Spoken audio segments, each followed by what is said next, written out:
네, 지금부터 라이브 페인팅 퍼포먼스가 시작되겠습니다. 안녕하세요. 저는 양평국립미술관 학예연구원 기란슬입니다. 오늘의 퍼포먼스는 2차례에 걸쳐 진행될 예정인데요. 바로 지금 그 첫 번째 퍼포먼스가 시작됩니다. 이번 라이브 페인팅 퍼포먼스는 양평국립미술관과 사마페인트 컬러 디자인 센터의 공동 프로젝트입니다. 사마페인트 컬러 디자인 센터는 글로벌 트렌드와 라이프 스타일, 디자인 전략, 컬러 트렌드를 연구 분석하여 전문적인 컬러 솔루션과 트렌드 콘텐츠를 개발하고 있는데요. 그런 컬러 솔루션의 일환으로 매년 올해의 컬러 키워드를 제안하고 있습니다. 2025년 올해의 컬러 테마는 바로 퍼즐 전이입니다. 퍼즐 전이는 퍼즐을 맞춰가는 과정에서의 도전과 시도, 실패와 성장, 그리고 그 끝에서 마주하는 즐거움과 성취를 담고 있습니다. 결과보다는 과정을 통해 완성되는 여정, 그 자체의 의미를 색으로 표현한 테마입니다. 그리고 오늘 이 컬러를 기반으로 라이브 페인팅 퍼포먼스를 진행해 주실 우창훈 작가님을 모셨는데요. 따뜻한 박수로 맞이해 주세요. 우창훈 작가님께서는 중앙대학교 회화과를 졸업하시고 10년간 라이브 페인팅 장르를 꾸준히 이어오면서 독자적인 예술 세계를 펼쳐오고 계십니다. 대한민국 평론가협회 선정 올해의 최우수 예술인상을 수상하며 그 작품성과 활동을 널리 인정받으시기도 했습니다. 오늘 이 무대에 모실 수 있게 되어 영광인데요. 작가님께 인사 한 말씀 청해보겠습니다. 안녕하세요. 우창훈입니다. 원래는 어제 오셔서 보셔야만 더 이 활기찬 거를 보실 텐데 어저께가 이제 이것을 20분 만에 끝냈어요. 이걸 순식간에 20분 만에 끝냈는데 이게 뭘 뜻하는 거냐면 이거는 무의식적인 그림이기 때문에 스케치가 없는 그림이에요. 그래서 제가 어떻게 의식적으로 무의식적인 어떤 양자화된, 그러니까 어려운 말 같지만 우리의 의식은 빛이거든요. 빛은 정보예요. 그러니까 제가 몸속에, 뇌 속에 가지고 있는 정보를 그대로 뽑아서 순식간에 20분 만에 이렇게 표현을 한 거라고 보시면 돼요. 그럼 이걸 어떻게 했느냐 하면은 제가 그동안에 공부한 게 따로 있어요. 그게 바로 1978년도 경서부터 저 혼자서 공부한 양자물리학 공부가 있습니다. 이 양자물리학은 80년대에 들어와서 그 촉군, 슈퍼스트링 이론이라고 해서 우리나라에 들어오기 시작했는데요. 제가 어떻게 팔자에 그걸 어려서부터 대학교 2학년 때 그걸 접하는 바람에 세계에 빠지게 된 그런 그 계기가 됐어요. 그러다 보니까 지금 한 50년이 훨씬 넘어갔네요.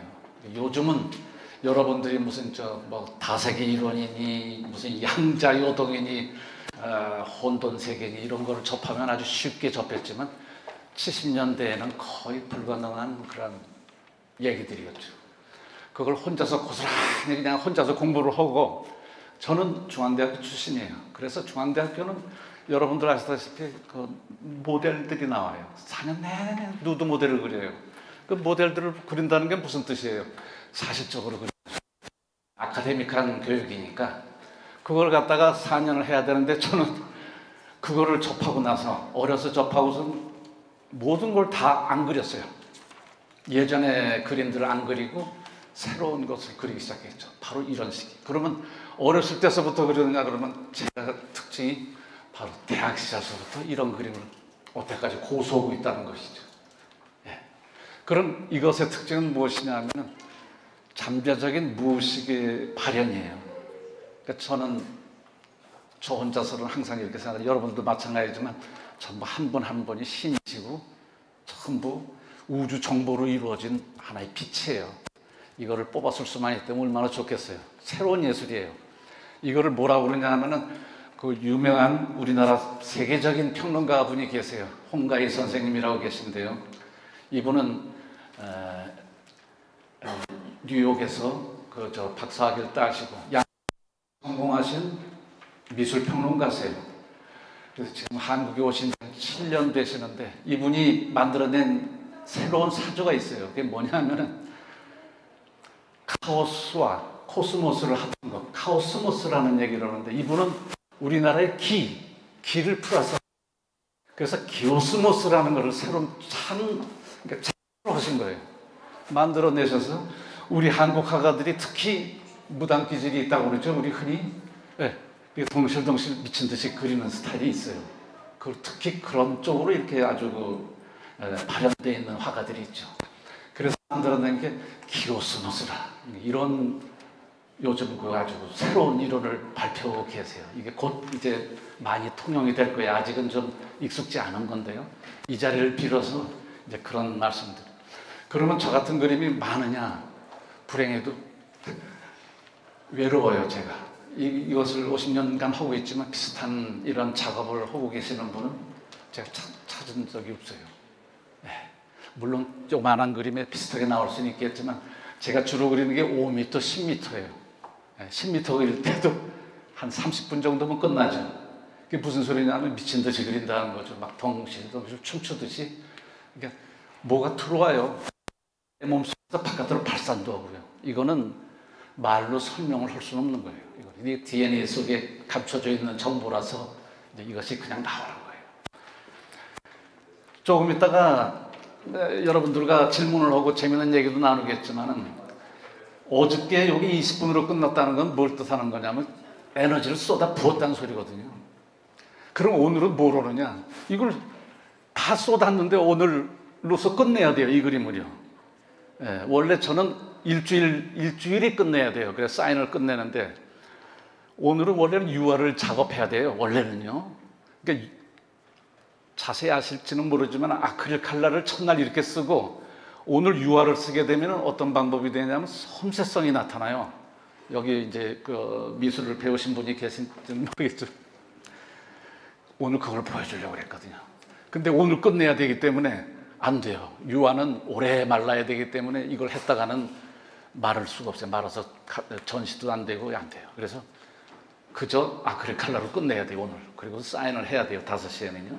이런 좀 불편한 점이 있어요. 그렇다면 이 아크릴 칼라를 또 사용한다는 것은 그냥 조금 섬세하게 들어간다는 소리예요, 여기서요. 그러니까 여러분들이 이것의 어떤 느낌은 아주 기운생동하잖아요. 그러니까 완전히 어제는 그냥 그 기운 자체를 그린 거고요. 오늘은 이제 제 작업하는 건 거기서 조금 더 섬세하게 디테일한 아주 작은 부분을 어느 정도 손대고서는 계속 진행을 한다 이런 뜻이에요. 제가 좀 세밀하게 이렇게 말씀을 드렸는데요. 간혹 가다가 이렇게 말씀 도중에 그런 양자물리학이라든가 우주관, 그러니까 요즘 다세계 이론이라고 나오죠. 젊은 분들 좋아하실 텐데 이런 것들이 제 그림 속에 녹아 있어요. 그러니까 그런 것에 관심 있으신 분은 질문하고 서로 간에 대화하고 방법론에 대해서 그림 방법론에 대해서 얘기를 하면 그래도 좋은 시간이 될 거라고 이렇게 생각을 하고 있습니다.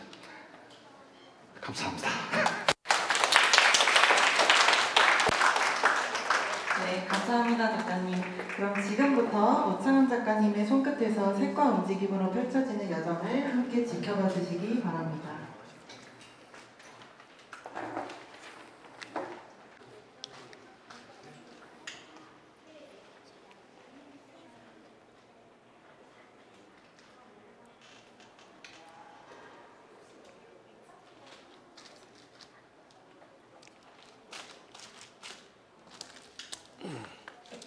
어제는 이 큰 붓으로 그렸어요. 오늘은 요런 어제 보여드리는 그런 에너지는 아니니까 이제 방법이 틀리죠. 이제 이런 거고요.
제가 쓰는 것은 붓이 아니에요.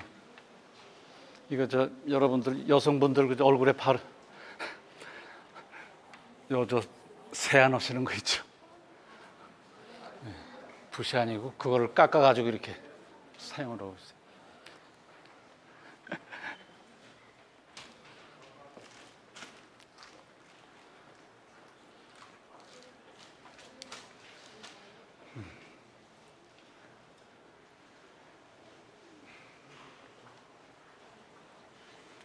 여러분들 앞에 요 섬세하게 미세하게 그리는 걸 보여주기란 너무 힘들어요. 이걸 하게 되면요 시간이 엄청 걸려요. 예. 하지만 지금은 어떠한 그 느낌으로만 해주기 때문에 조금 한계가 있지만은 그래도 이해를 해주시길 바랍니다. 대체적으로 이 기운생동하는 것을 없애버리게 되면은 첫날의 어떤 에너지가 상쇄돼 버려요. 그다음에 이거를 최대한 남기고 나머지 부분에 어떤 느낌을 더하는 수밖에 없어요. 이런 그림은요. 그런 특징이 있다는 거죠.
양평에 거주하고 계신 피아니스트 김상희 선생님입니다. 뒤쪽을 한 번만 돌아봐 주세요.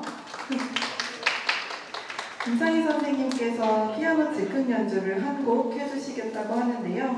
연주곡은 쇼팽의 녹턴 C샵 마이너입니다. 피아노 선율과 함께 라이브 페인팅을 감상해 주세요. 그럼 지금부터 두 번째 라이브 페인팅 퍼포먼스를 시작하겠습니다. 함께 감상해 주세요.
끝났어요.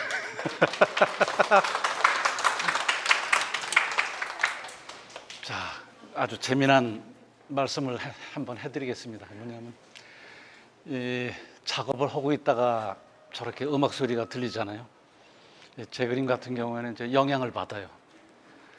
당연히 받을 수밖에 없죠. 왜냐하면 제 그림 자체가 이게 양자적인 요소가 있기 때문에 전부 율동이에요. 율동이고 파장이기 때문에 그림. 당연히 저거와 접목이 되면서 안 그리던 선들이 지금 나왔어요. 갑자기 뭐 이렇게 저 흔들거리는 선이라든가 이런 거 섬세한 건 안 나왔거든요. 큰 붓 가지고만 그렸는데. 또 다른 거는 여러분들의 에너지가 다른 분들이 오셨기 때문에 또 아까와는 다른 느낌이 들어요. 그래서 계속 이 작업이 바뀌는 이유가 그런 이유도 있죠. 원래는 일주일 내내 그려야 되는데 딱 이틀만 주어서 이게 조금 좀 그렇긴 하지만 뭐 주어진 조건 하에서 최대한 오늘 완성 5시까지 완성을 생각인데요. 좀 힘들어요. 왜? 제가 하는 방법은 항상 일주일, 2주일, 3주예요. 그래서 완벽하게 완성하는 거예요. 그게 무슨 소리냐면 내일 또 다른 분이 오시면 또 에너지가 바뀌어서 또 다른 그림이 나와요. 그러니까 이 무지하게 이게 빨리 그린다는 소리죠. 그래서 결국은 유화 작업으로 들어가는데 오늘은 유화 작업을 못 들어가죠. 마르지를 않으니까요. 그래서 이게 아크릴 칼라로 끝내려고 생각이에요. 오늘은.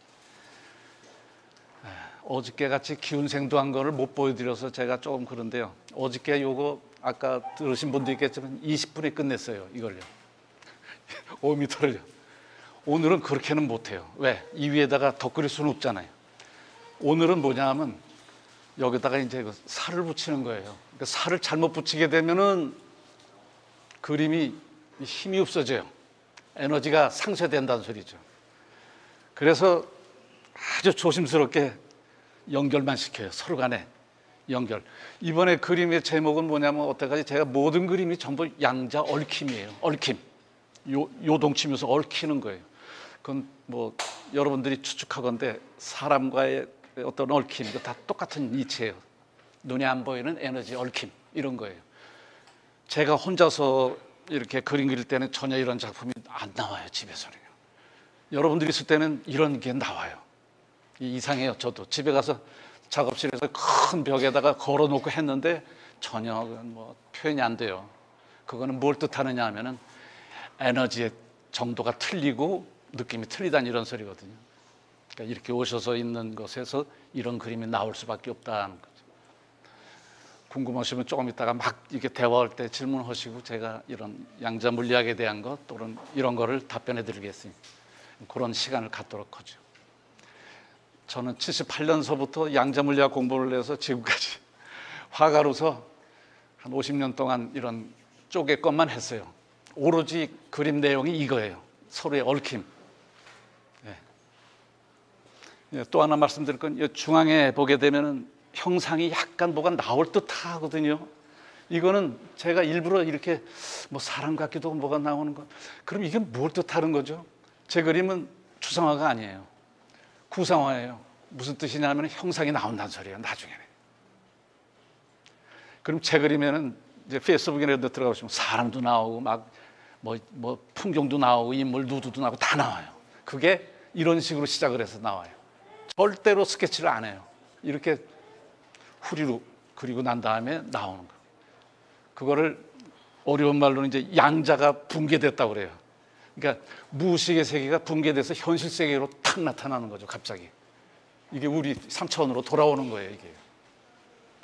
좀 이상한 말씀한 것 같은데 그런 자세한 거는 좀 이따 좀 재미난 얘기를 하고 들었고, 오늘은 상당히 힘든 게요. 어제같이 막 이렇게 하는 게 아니거든요. 그러니까 제가 조금 하고 또 그런 질문 서로 받고 이런데 혹시 관심 있으시면은 요즘 다세계 이론이라든가 많아요. 너무 촉권 이론 있죠. 슈퍼스트링 이론 이런 것도 한번 말씀해 주실 분이 있으면 말씀하시고요. 양자 물리학에 대한 거 서로 토론을 하면 얼마나 즐거운지 몰라요.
이런 것이 이제 총망라돼서 나타나는 그러한 것들이에요.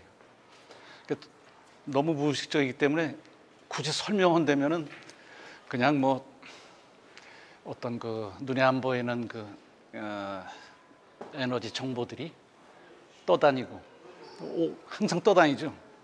제 몸속에도 있어요. 여기서 발산되는 것을 잡아가지고 바깥에서 떠다니는 것 같이 이제 믹사시키는 방법 중에 하나죠. 네. 쉽게는 그렇게 얘기가 됐지만은 그렇게 쉬운 얘기는 아닌 것 같아요. 그러니까 뭐 이거 관심 있으신 분들은 말씀 좀 하시고 예. 네, 이거 우리 저 음악가십니다. 음악가시. 안녕하십니까, 오창훈 작가님. 래퍼 지기원이라고 합니다. 보통 힙합이나 전자음악 쪽으로 분류가 되는데요. 작가님 작업을 보면서 제 음악 작업을 하는 데 있어서 상당한 유사점을 느꼈습니다. 오늘 기존 외부 정보, 즉 피아노 소리나 관중 에너지로부터 영감을 받는다는 점에서 기존 음악에서 따오는 샘플링 작곡과 굉장한 유사점을 느꼈고, 또 역동적이고 리드미컬한 파동 표현과 텍스처 표현 하는 데 있어서는 전자음악과 되게 유사하다고 느꼈습니다. 근데 오늘은 으로부터 영감을 받았고, 제가 궁금한 점은 그렇다면 작업실에서 작업을 할 때 첫 영감을 보통 어디서 얻으시는지, 그리고 또 양자역학 외에는 또 주로 받는 어떤 특히 특정 단어나 메시지적인 영감을 또 받으시는 부분이 있으실지 궁금합니다. 제 작업실에서는 방법이 여러 가지가 있어요. 이런 세계로 들어가는 방법이요. 한 가지 방법은 고요히 앉아서 심호흡을 하고, 가장 우리나라 사람들이 많이 하는 참선을 하면 돼요.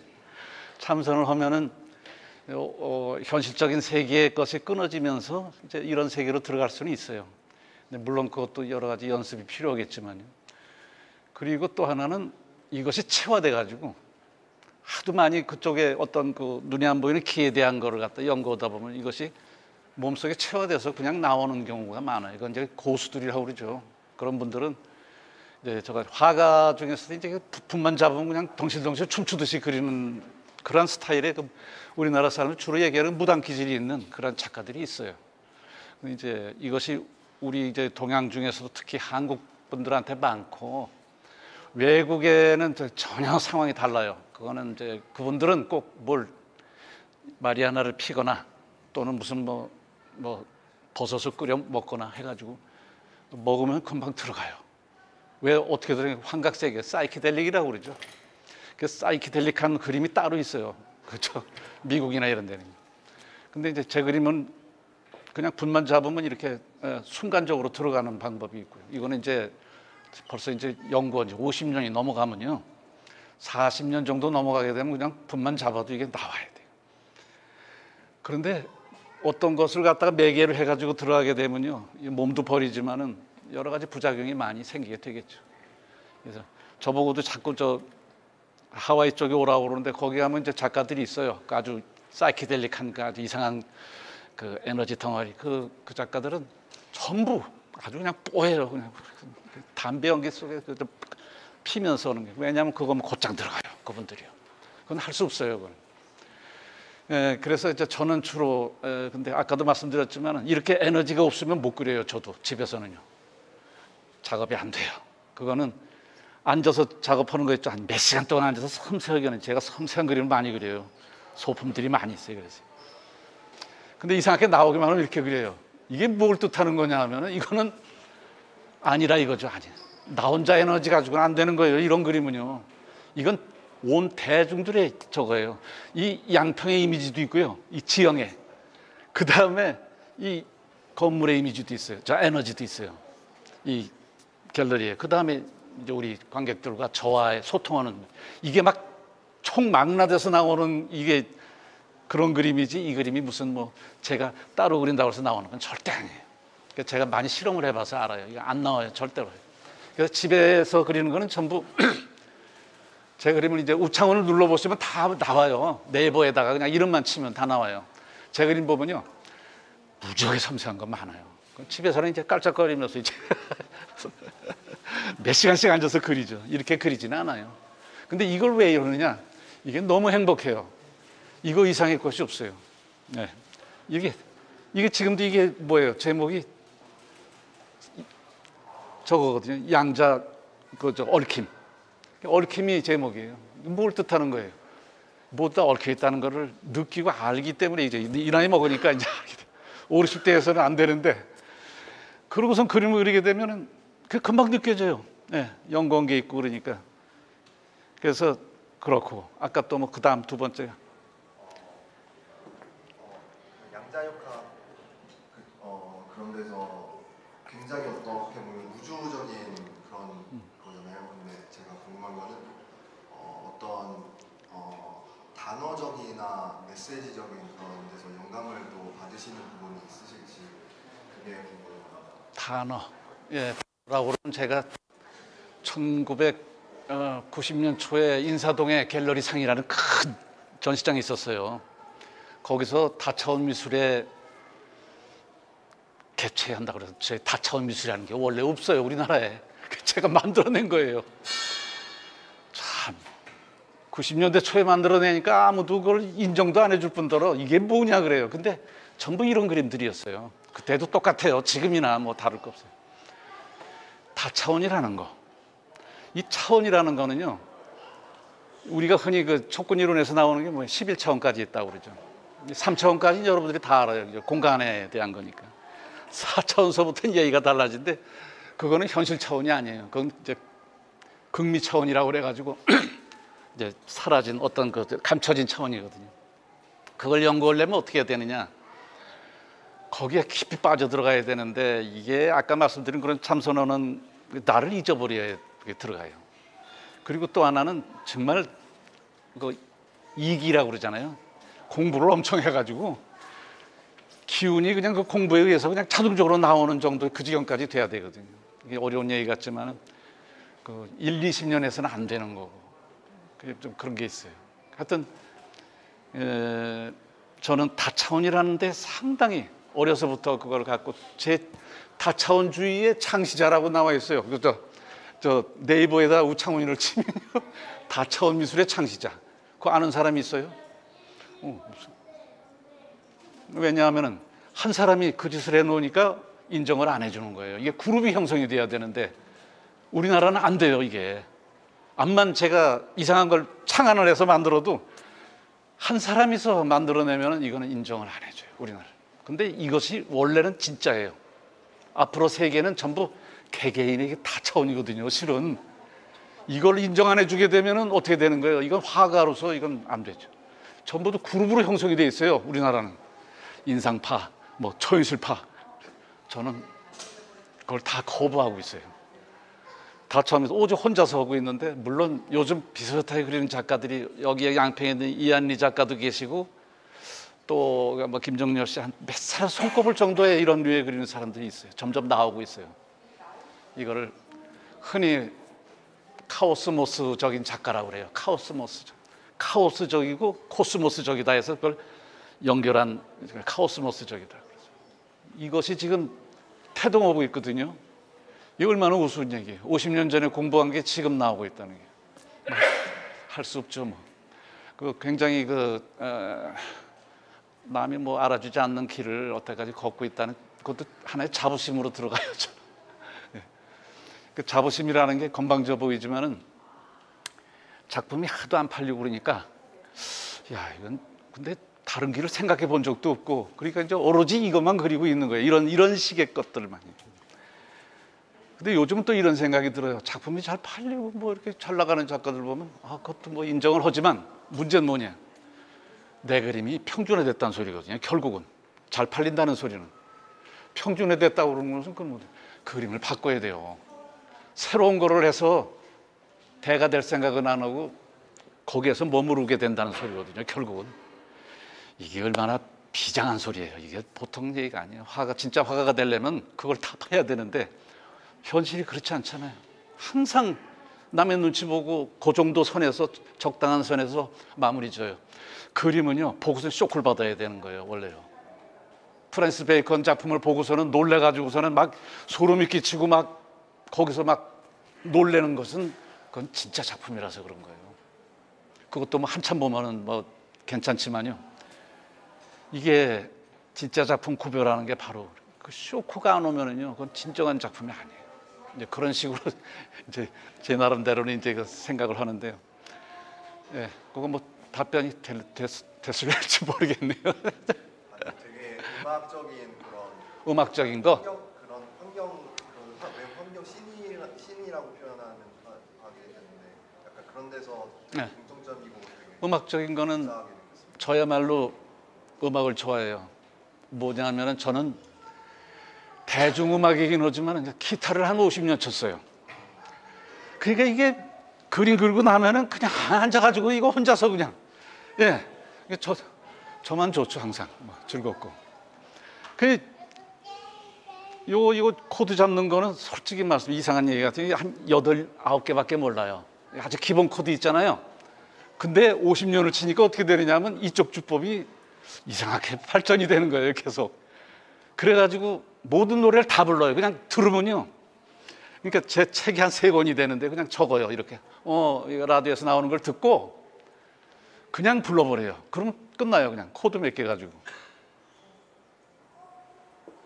이제 보여드려야 되는데 제가 라이브 쇼를 할 때마다 항상 기타를 치거든요. 근데 이번 이틀밖에 안 줘서 기타를 안 가져왔어요. 같이 막 부르러 가야 돼. 이게 제 나이로 이렇게 봤을 때, 저 사람 노래 불러봐야 뭐 옛날 뽕짝이나 부르겠지. 여러 가지를 불러요.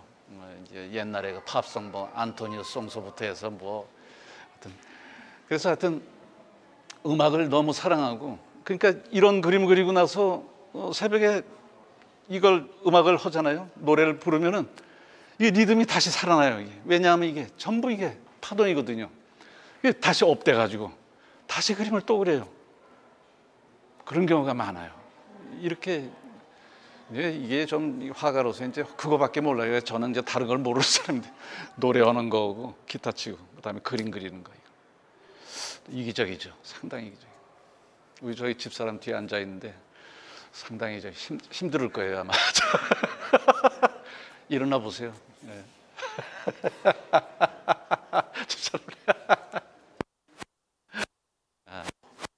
50 하고 있는 양반이니까. 예, 말씀하시죠. 사람이 이제 자식을 처음 낳으면 예. 부모 뜻대로 키우려고 하다가 자식이 좀 크면 자식과 타협도 하고 또 자식의 영향을 받아 부모가 바뀌기도 하잖아요. 네. 선생님이 이제 첫 터치를 쫙 할 때는 속에서 쏟아내는 에너지는 이제 첫 터치가 쭉 갈 텐데 한 번, 두 번 이제 붓질이 가기 시작하면 어떤 메스가 생기잖아요. 그럼 거기에 그려진 메스가 또 작가한테 던지는 그런 것들 영향을 받아가면서 에너지가 바뀌는지 아니면 처음 느꼈던 그 그림대로 끝까지 밀고 가는지.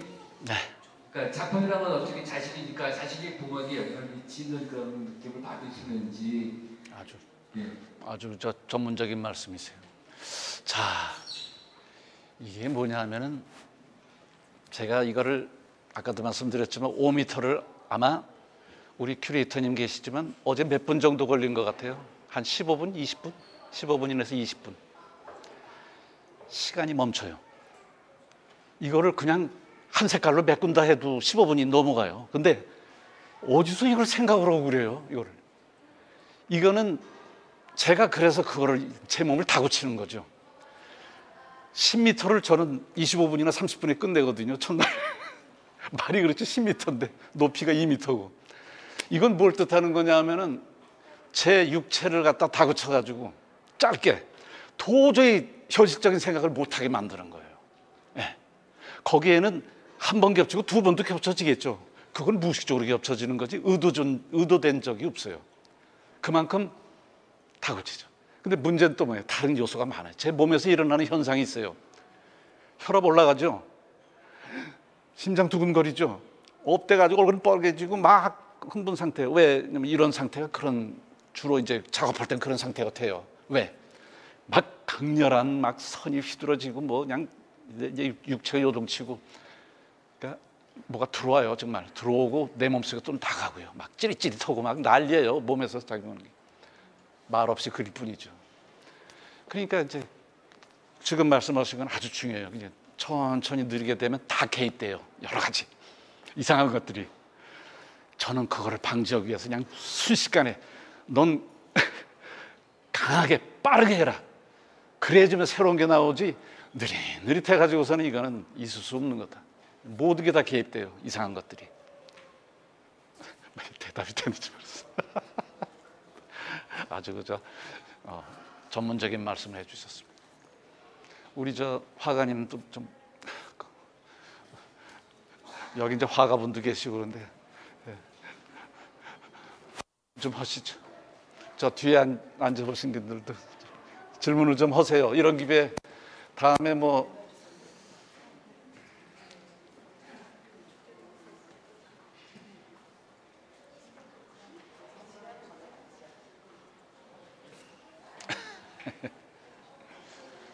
너희들도 뭐 이상한 거 있으면 얘기해봐. 근데 어린아이 얘기가 무섭더라고요. 왜냐하면 그 느낌이 너무 순수하기 때문에. 어휴, 예, 말씀하십시오. 안녕하세요. 오지선입니다. 아, 예, 예. 네. 제가 늘 여기서뿐만 아니라 작품을 뵙고 항상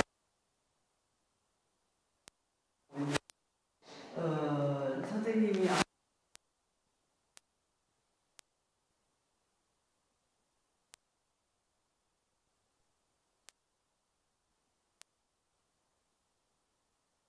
제가 작업할 때 느끼는 게 타이틀 있잖아요. 저 작업의 제목. 그 제목을 그리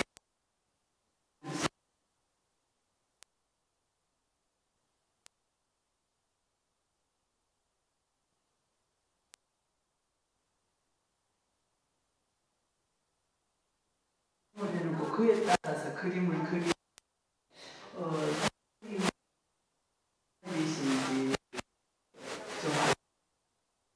역시 뭐 화가분이시니까 이제 전문적인 말씀하시. 제가 아주 뚜렷한 특징 중에 하나가 집사람하고 산을 올라가요. 산을 올라가서 며칠 있으면 전시회가 열려요.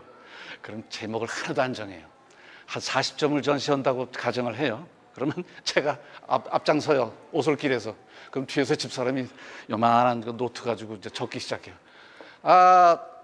1번 작품 하면은 그건 양자 요동으로 오세요. 그다음 두 번째, 그거는 사랑으로 합시다.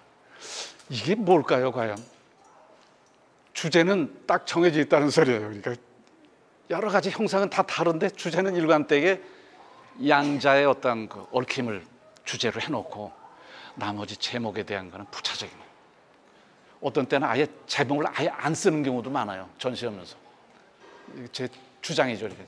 제목을 왜 쓰냐? 나는 그런 주장인데 그것이 뭐 다른 사람한테 통용되고 안 그거는 문제가 되는 건 아닌데, 아까 말씀드린 것처럼 한꺼번에 얘기한다는 것은 제목에 대한 거는 상당히 2차적으로 생각한다는 이런 뜻이겠죠. 그러니까 전체적인 게 전부 어떤 그 에너지적인 어떤 양자장이라고 그래요. 장. 이게 장이거든요.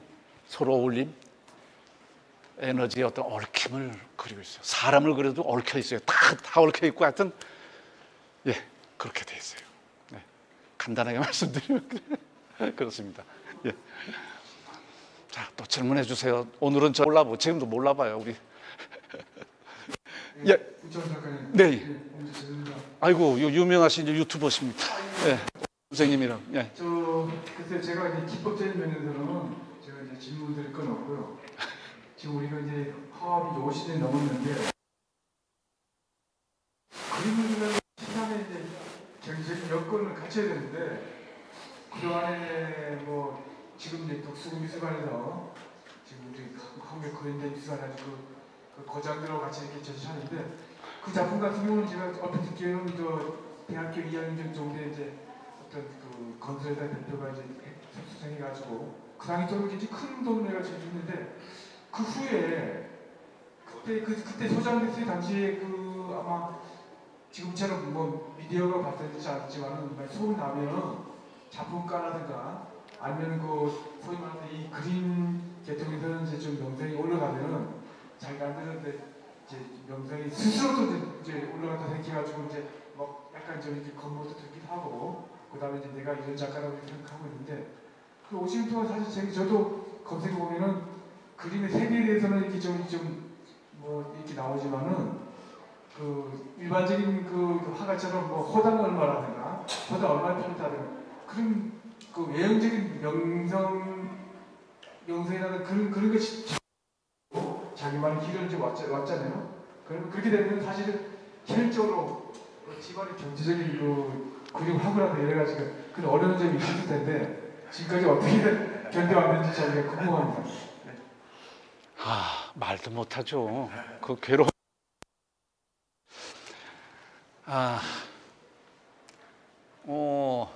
너무 가난한 집안이에요, 저희 집안. 오형제에다가 남자만 오형제인데 제 장남이에요, 거기다. 그림 그린다고 그러니까 아버님이 아주 얼마나 두들겨 맞았는지 어렸을 때서부터 그림 그린다고 고집 부리고 그래가지고. 너무 가난해가지고 집사람이 여기 없구나. 결혼을 해서 왔는데 저는 군대를 가버리고요. 시동생 넷, 어머님, 아버님, 시할머님 해서 단칸방에서 살았어요. 그 고생을 하고 그런 사람이에요. 근데 지금도 뭐 이렇게 뭐 아주 좋아진 건 아니지만 아까 말씀하신 것처럼 제가 무슨 인기 작가도 아니고 팔리는 작가도 아니에요. 근데 아까 말씀드렸나?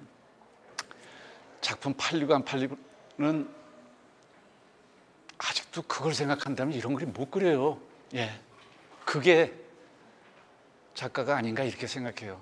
그 생각을 못 하고 있어요. 지금도요. 그러면 제가 인간이 돼가지고 먹고 살아야 되는데 말이 되느냐 하겠지만 제 동생들이 성장을 하니까 동생들이 그렇게 봐줬어요. 여태까지 수십 년을요. 제일 그림 많이 가지고 있는 게 셋째 동생이에요. 한 40-50점을 가지고 있어요. 10m서부터 40-50점을 가지고. 미술관 하나 차려도 돼요, 걔가. 그거로 오면은 그래요. 형님 이거 하나 가져갑니다. 그러면 통장에 넣어주면 이 녀석이 호당 얼마에 넣은 거야? 그러면 제값 쳐서 제대로 넣어줘요. 형님한테 부담감 안 주고 나 이거 가져가니까 제값 치러 드린 겁니다 하고선 가져가는. 지금은 뭐 여러 가지 저기서 지금 몸도 아프고 그러지만은 지금 이제 제 힘으로 해야죠. 지금은 조금 이름 났다고 이제 조금씩 팔리기 시작하는데 아직도 멀었어요. 거의 안 팔린다고 봐야죠. 이제 마니아층은 있어요. 마니아층은 있고 고맙긴 한데 아직은 우리나라에서 몰라요, 이런 그림을요. 나 멀리 알려지지도 않았고요. 그래서 제가 튀어나온 거예요. 이렇게 10년 전서부터 말씀을 드리고 이런 것도 있습니다. 제발 이런 것 좀 아세요. 앞으로는 이런 그림이 될 수밖에 없다고. AI가 지금 어때요? 극사실화 이제 다 없어져요. 죄송한 말씀이지만 여기서 안 나오면요 안 돼요, 이제는요. 근데 그거 고집하시더라고. 끝까지 다 사라질 그림인데. 예.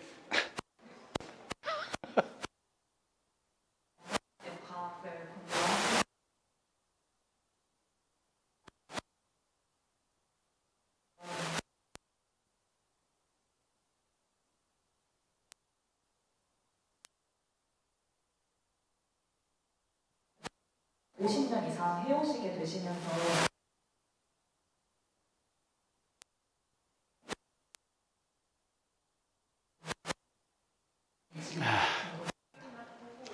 아이고, 이거는 양자역학 속으로 깊이 들어갔는데요. 이건 무슨 얘기냐면은 며칠 전에 이제 예를 들을게요. 이걸 이제 칼륨의 동시성의 원리라고 그러는데요. 양자적인 요소예요. 제가 금방 인서동 하면 미림 화방이라고 있어요. 다 아실 거예요. 미림 화방 사장하고 전화를 하려고 제가 딱 눌렀어요. 그랬더니 전화가 온 거가 있죠. 약속도 안 했는데 갑자기 온 거예요. 어떻게 전화하셨어요? 깜짝 놀라가지고 했더니 선생님 여기 뭐 이거 하는데 저 뭐 어떻게 해서 상황이 이래서 못하니 죄송스럽습니다. 그래서 전화, 아니 내가 전화 걸려고 그랬는데 그걸 미리 얘기한 것도 아닌데요, 전혀. 요거는 찰나에서 그 동시성이라고 그래요. 요거는 좀 얽혀 있는 거예요, 이게 바로. 며칠 전에 또 자주 느껴요. 이게 자주 오는 것 같아요. 제가 그런 걸 생각해서 그래요. 생각을 안 하시면 그냥 그럴 수도 있지인데 그게 아니거든요. 근데 그게 자주 일어나요. 전혀 생각지도 않았는데 제가 삼계탕을 먹고 있는데 뒤에서 선생님 툭 건드리는데 네가 웬일이냐 그랬더니 생전 안 올 녀석이 와가지고서는 만나는 경우도, 이거 다 동시성이거든요. 이거는. 그리고 제가 어렸을 때 그 김용훈 선생님의 그 토폴로지라는 책을, 요만해요 책도 옛날에는 70년대니까요. 그걸 접한 것도 팔자예요. 그거로 인해서 토폴로지는 뭐냐면 위상이거든요. 위상이 변한다. 즉 형태나 선이 마음대로 늘어나고 좁혀질 수 있는 그러한 기하학이에요. 이것이 변화돼서 양자적인 요소로 바로 가기 전 단계거든요. 그 책을 구해서 보는 바람에 모든 게 바뀌어졌어요. 제 인생관도 바뀌어지고 그림도 바뀌어지고. 근데 어떤 분들은 그걸 책을 보면 그냥 덮어버리고 그건 그거고 나는 나다는데, 저는 그림에 접목을 했기 때문에 그림은 이렇게 그리면 안 되는구나. 이 세상에 이런 그림도 있는데 왜 내가 저 누드 모델만 그리고 있느냐. 이렇게 고집을 부리고 중앙대생이 그림을 거보고서는 저 누드를 그리는데 그 모델의 그냥 그 오장육부서부터 속안에 에너지 덩어리를 그리니 이게 오죽하겠어요. 그냥 이상했겠죠. 막 항의도 받고 그랬어요. 모델이 와가지고 당신 내 몸속에 이상한 걸 그렸다고 막 이렇게. 근데도 뭐 그때 우리 그 유명하신 선생 돌아가셨죠, 다들. 예, 뭐 김영주 선생님, 김영주 선생님, 그 다음에 뭐 장희석 선생님 계실 텐데 그분들이 다 인정을 했어요. 저 사람은, 저 인간은 저거 죽어라고 저걸 하는구나. 내버려 두시더라고요. 그런 게 딱 예를 들면 편한데요. 이 그림에서의 동신성은 아까 말씀드린 것처럼 에너지가 그냥 순간적으로 겹쳐져서 나오는 거예요. 근데 이상한 분이 와가지고 옆에서 막 화를 돋우잖아요. 그러면 색깔도 색깔이고 막 그림이 막 뭉개지고, 이건 뭐 말도 못해요. 이런 거 보면 이게 보통이 아니구나. 이 에너지 간섭이라는 게 어마어마하게 무서운 거구나.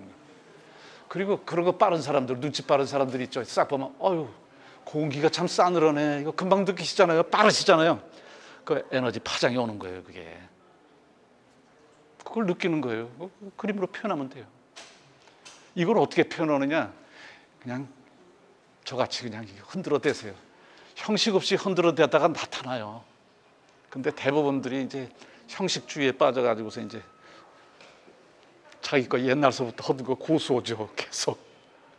근데 새로운 걸 하려면은, 근데 제가 이제 이런 게 있어요. 오늘은 못 보여드렸어요. 왜냐하면 이 위에다 하게 되면 또 엉망이 되니까. 가다가 어저께 같은 경우는 잘 가다가 갑자기 막 가다가 또 이렇게 가다가 오다가 엉뚱한 곳으로 나도 모르게 가요. 선이 가고 막 몸이 움직이고 이러거든요. 이건 뭘 뜻하는 거냐? 바로 양자 요동이에요. 정해진 거 하나도 없어요. 이 세상에요. 그걸 표현하고 싶어서 그런 거죠, 항상.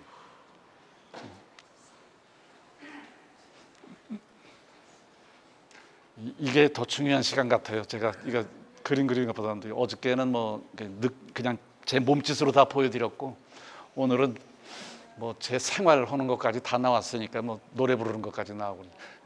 저는 예술의 전당에서도 기타 치고 불러, 예술의 전당에서 라이브 쇼 하면서 거기서도 그때 차이코프스키의 거기 악단 소련 지휘자가 왔다가 놀래가지고 화가 나고 자기 부인하고 데려와서 막 사진처럼 노래도 잘한다고 그러죠.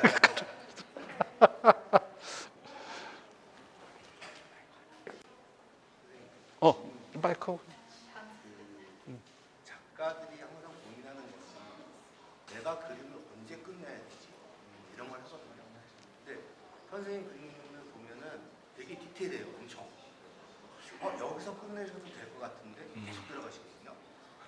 그러니까 선생님이 생각하시는 그 완성도의 개념은 어떤 거죠? 굉장히 궁금합니다. 이것도 아주 전문가적인 얘기.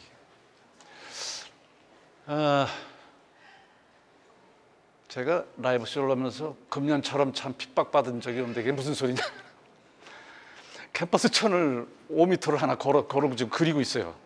그랬더니 인천의 도드나트 하우스에서 라이브 쇼를 하는데 작가들이 한 20, 30명이 모여서 있다가 갑자기 전부들 스톱 그러더라고요. 그래서 이게 무슨 소리예요? 스톱을 하더니 라이브 쇼를 하는데요.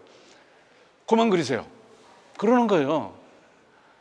아, 이건 내가 하는 건데 그만 그리라 그러면 되느냐. 근데 이게 좋다는 거야. 거기까지가. 나 이거야. 그래서 못했어요. 한두 명이 반길 드는 게 아니라 완전히 쿠데타를 일으키더라고요. 아니, 전부 20, 30명이 다. 그래서 그 자리에서 사인하고 뜯어내리고 다시 또 그 비싼 천을 비싸요. 그 천도 다시 또 해서 또 그리는데 또 그만두래요. 거기서. 네, 인천에서 그런 적이 있었어요. 바로 지금 그런 에피소드인데요. 이건 뭐냐면은 본인이 알아요. 저도 그건 알죠. 그 정도는 여기서 끝쳐도 된다. 하지만 저의 이 퍼포먼스 개념은 퍼포먼스가 아니라 그냥 작품을 만들어내는 개념이에요. 그러니까 첫날은 퍼포먼스 같죠. 둘째 날 유화로 들어가서 테크닉이 바뀌어요. 해서 유화로 오게 되면 이게 금방 다른 색감과 테크닉이 돼요. 그 다음날 또 어떤 사람이 와서 얘기하다 보면 신경질이나 막 이상한 그림이 나오고 또 예쁜 그림도 나오고 해서 나중에 보면요. 처음의 그림이 아닌 새로운 그림이 나와요. 이게 일주일이면 일주일, 이주일이면 이주일에서 사인으로 끝내요. 그러니까 이건 다른 개념이에요. 완전히. 근데 그걸 생각 안 하시고 퍼포먼스 개념으로 생각하신 거예요. 그래서 그만! 그런데 그 파워가 20, 30명이 되니까 제가 그만 20분 만에 딱 내리고 사인해서 재미난 경험이었죠. 그게 두 개나 그런 경험이 있었어요. 금년에. 그 얘기예요, 바로. 근데 제가 그걸 알아도 제가 추구하는 어떤 그 방법론이 있는데 거기서 끝나도 좋아요. 평론가분들이 대부분이 그래요. 그만 거기서 끝내라. 빨리 그 기운생동으로 거기로 끝나면요. 참 저도 쉬울 것 같아요. 근데 그 다음날 또 걸어야 돼요. 또 새 거 해가지고 다 돼. 이게 천이 롤 하나에 50만 원이에요. 이거를 갖다가 몇 개 했다가는 그냥 몇백만 원이 그냥 나가는 거죠. 그거 차원보담도 하여튼 이제는 뭐 대중이 못하게 하니까 이건 뭐 제가 어떻게 못하겠더라고요. 그런 차원이 있어요. 근데 저는 이해를 해요. 그 말도 맞고 내 의견도 좋다, 맞다. 예. 에너지를 그리신다고 하셨잖아요. 근데 그 에너지가 어떤 긍정적인 에너지도 있고 부정적인 에너지도 있잖아요. 근데 그게 사람마다 다가오는 게 다 다르게 느껴질 텐데 선생님이 생각하시는 어떤 절대적인 그 긍정의 기운과 부정의 기운 같은 게 구별되는 그 기준 같은 게 있으신지 궁금합니다. 제가 무슨 무당이나 이런 사람은 아니니까요. 뭐냐면 이제 좀 이렇게 파악하는 건 좀 남다르긴 하죠. 느낌이나 이런 게 금방 와요. 다 그냥 얼굴만 보면 그렇잖아요. 1초 만에 다 안다고 그러잖아요. 그게 뭐냐면 에너지 파악하는 거예요. 다 저뿐만이 아니라 그림도 그렇잖아요. 이렇게 딱 보시면은 이 작가님 거구나. 그거 그냥 끝나요. 그거로 그냥. 그게 바로 말로 못하는 거예요. 그건 에너지 교환으로 그냥 느끼는 거거든요. 에너지는요. 시간 개념이 없기 때문에 보면 그냥 느껴져요. 아, 이게 좋으신 분이구나. 나쁜 사람도 이게 글쎄요. 제가 좀 50, 60대가 아니라서 그런지 몰라도 예전에는 좀 그랬어요. 사람만 봐도 여기 차별화시키는 아직도 그게 남아 있어가지고. 근데 70 중반만 돼봐요. 넘어가잖아요. 그러면은 다 좋아, 다. 그건 뭘 뜻하는 거냐면 그만큼 닦아야 되는 거예요. 저놈하고 나하고 다 똑같다 생각만 하면 그건 끝나. 모든 게. 전쟁도 안 일어나고 아무것도 안 일어나요. 그죠? 행복한 그림만 그릴 수 있고 행복한 노래 부르고 뭐 이렇게 되는 거죠. 그 어떻게 그렇게 되겠어요? 예. 그거는 이제 그 정도 평준화가 되면 이 세상은 대단히 행복한 천국 같은 게 되겠죠. 그러니까 저는 그 공부한 거를 저는 후회 안 해요. 돈 못 벌어도 상관없다 이게. 지금 서서히 뭐 이렇게 이런 데서도 인정해 주시고 뭐 국립현대미술관에서도 지금 전시를 하고 있으니까요. 지금 7월 6일까지예요. 덕숭 현대미술관에서요. 세상에 저를 초시주의 작가로 집어넣어 가지고서는 대학교 4학년 때 그린 그림을 갖다가 지금 100호를 전시하고 있어요. 지금 좀 좋은 기회라고 해야 하는지 하여튼 아이러니컬하긴 하지만 저는 다차원 미술이라고 고집은 안 해요. 어려서 그린 거기 때문에 이게 초현실주의로 들어갈 수도 있죠. 대학교 때니까요. 저에 대해서 더 궁금한 저기 큰 책이 있어요. 요거만 보여드리면요. 지금 아예 보여드릴게요. 저기 있구나. 잠깐만 기다리세요. 그 사람도 아마 몇 배는 더 좋아하실 거예요. 어렸을 때는 공부를 한 것이 아니라 직관이에요. 직관으로 그리죠. 그게 무슨 배워가지고 그린 게 아니기 때문에. 우리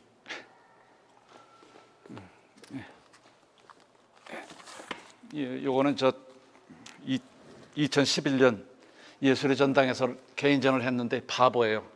혼자서 계획을 하고 혼자서 했는데 세상에 이 수천만 원이 들어간 이 전시회를 보니까 몇 사람 오지도 않더라고요. 근데 전 화가가 혼자서 뭐 한 30, 그때가 30대 참 이게 바보같이 했어요. 고생만 바가지로 한 거죠. 여기에 모든 작품이 다 있어요. 그러니까 2011년서부터는 이제 수록이 안 돼 있죠. 그 전서부터 대학 시절서부터.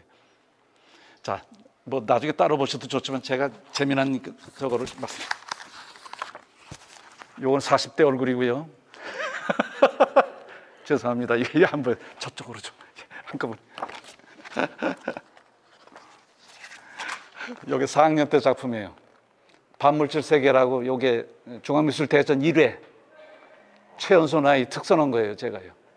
이거 그리고 나서 군대를 가서 저는 사라졌죠. 네. 그때 이제 지석철 선생 해서 이제 교수 노릇했죠. 여기서 같이 당선되고 1회 때 저는 대학교 4학년 때였으니까요. 요게 대학 시절 작품들이에요.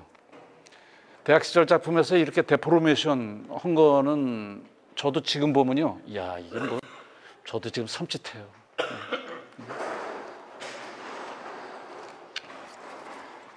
솔직히 초현실주의를 안 그렸다고는 할 수가 없죠. 왜냐하면 그때는 그거밖에 몰랐어요. 달리가 항상 할 때 저는 그 대신에 이렇게 그렸어요. 초현실주의를 우리나라의 탈바가지로 49제라고 그래가지고 이게 대학교 1학년 때예요. 네. 그래서 상당히 반고르식을 가지고 있죠. 외국 사조에 대해서 거부감을 엄청 가지고 있고 우리의 것, 우리 것을 만들자는 게 이런 우측의 데포메이션은 아니 좌측의 데포메이션한 거는 이거는 참 드문 경우죠. 요즘은 이렇게 안 그래요. 바보 같아요. 너무 힘들어요.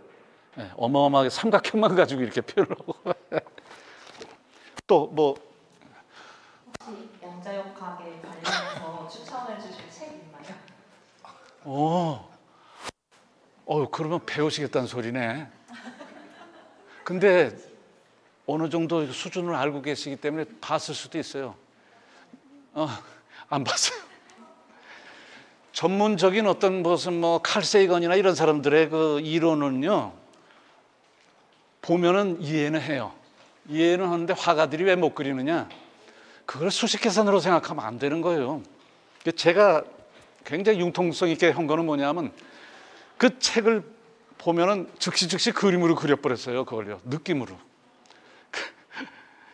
이런 이론은 이렇게 느껴지는구나. 화가는 하고서 이제 이것이 바로 기선형의 여러 가지 그 뒤틀리는 우주 세계에 대한 거거든요. 아까 어느 분이 얘기했지만 칼라비 야후 도형이라고 요즘 나오는 게 있어요. 이렇게 아주 어려운 그런 도형도 있지만 이런 것들이 나오게 돼 있어요. 책은 입문서가 있어요. 대단히 훌륭한 입문서인데 양자역학과 불교라는 게 있어요. 불교는 그냥 흔한 불교로 생각하시면 안 돼요. 우리나라의 그 화엄경은요, 그 물리학자들이 완전히 그 화엄경에 심취해가지고 그 불교 신자들이 많아요. 현대 물리학자들이요. 그분들 다 참선하고 앉아 있어요. 그것만 읽으면요, 쫙 나와요. 아주. 양자물리학과 불교. 네, 그 입문서 중에 하나예요. 어려운 거는 보지 마세요. 어려운 거는 아마 보시면 수식 계산만 읽는 것밖에 안 돼요. 네.